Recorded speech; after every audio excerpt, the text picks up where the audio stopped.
Assalamualaikum warahmatullahi wabarakatuh. Halo guys, welcome to my channel. So, di video kali ini saya akan menjelaskan tentang fungsi perintah yang terdapat dalam program perulangan bersarang atau nested loop. Yang pertama, kita buka text editor yang kita punya. Kalian dapat menggunakan Sublime Text atau Notepad. Lalu ketik shortcut yang terdapat di layar. Kemudian saya akan menjelaskan fungsi yang terdapat pada program perulangan bersarang. Perulangan bersarang atau nested loop merupakan turunan dari fungsi perulangan yang terdapat pada video sebelumnya. Di dalam perulangan terdapat lagi perulangan. Biasanya, nested loop digunakan untuk menampilkan array. Struktur dari perulangan bersarang sama persis seperti perulangan sebelumnya. Hanya saja pada proses perulangan di video kali ini, kita buat lagi perulangan sebanyak yang kita inginkan. Untuk lebih paham, kita namakan perulangan yang di luar yaitu outer loop dan perulangan yang di dalam adalah inner loop. Misalnya, outer loop terminasinya adalah kecil dari 5 dan di inner loop juga terminasinya adalah lebih kecil dari 5, maka program akan berjalan dari outer loop dengan nilai kondisinya i sama dengan 0, kemudian masuk ke inner loop dan loop akan melakukan perulangan sampai kondisinya tidak terpenuhi, yaitu tidak lebih kecil daripada 5. Kemudian setelah kondisi terpenuhi pada inner loop, maka program akan ke outer loop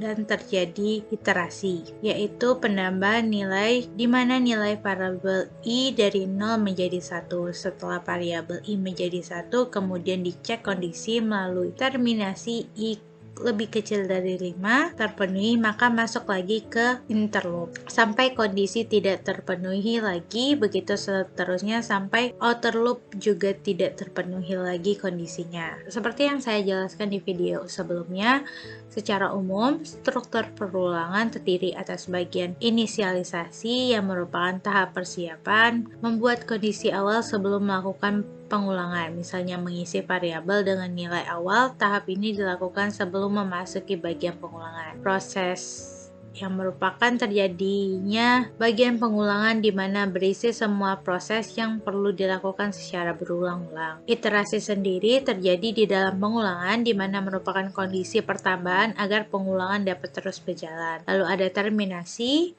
yang merupakan kondisi berhenti dari pengulangan. Jenis perulangan terdiri dari for, while, do while. Baik, saya akan jelaskan sedikit fungsi perintah yang terdapat dalam program. Yang pertama ada include stdio.h.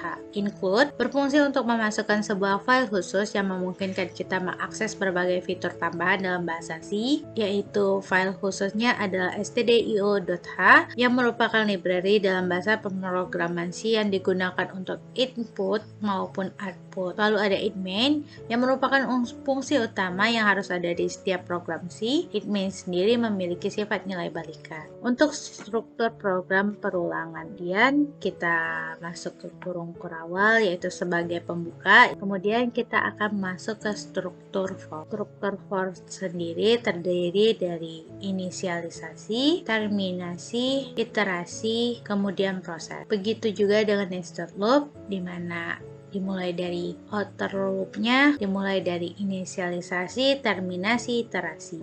Lalu kita masuk ke inner loopnya yaitu inisialisasi, terminasi, iterasi, kemudian proses. Untuk struktur while sendiri terdiri dari inisialisasi, lalu terminasi, kemudian kita masuk ke inner loop yaitu inisialisasi, terminasi, proses, dan iterasi. Dan untuk struktur do while dimulai dari inisialisasi, kemudian kita masuk ke inner loopnya yaitu inisialisasi lagi, kemudian proses, iterasi, lalu terminasi. Lalu kita masuk ke outer loopnya yaitu ke proses, iterasi, lalu terminasi. Untuk fungsi perintah printf, ia akan menampilkan perintah atau statement yang terdapat di dalam tanda kurung. Jangan lupa ya guys untuk menambahkan titik koma di akhir statement sebagai penanda. Jika tidak, maka program akan terjadi error.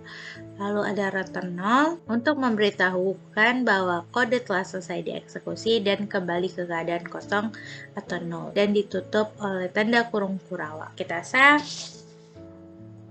Jangan lupa setiap kali mengesave diakhiri dengan .c. Lalu kita masuk ke command prompt, kita arahkan command prompt ke file yang telah kita save tadi.